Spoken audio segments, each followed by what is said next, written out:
الحمد للہ رب العالمین والصلاة والسلام علی سید الانبیاء والمرسلین وعلی آلہ واصحابہ اجمعین۔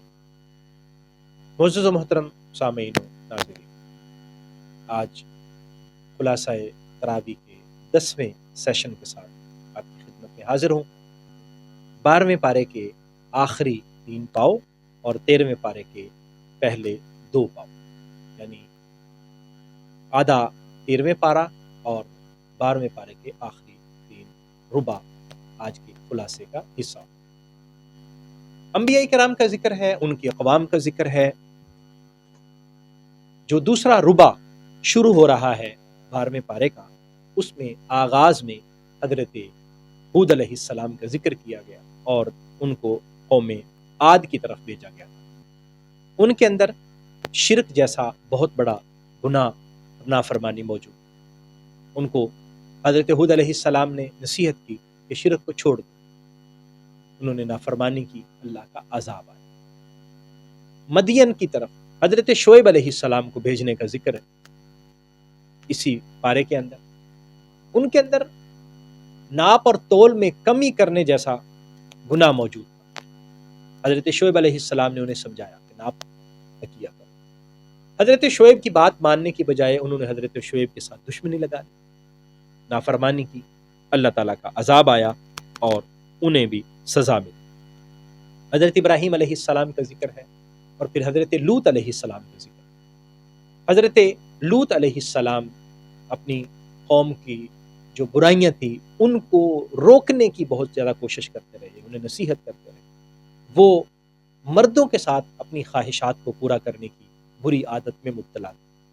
اللہ تعالیٰ نے ان کا ذکر کیا، انہوں نے بھی بات نہیں مانی، ان کو بھی عذاب سے دوچار کیا۔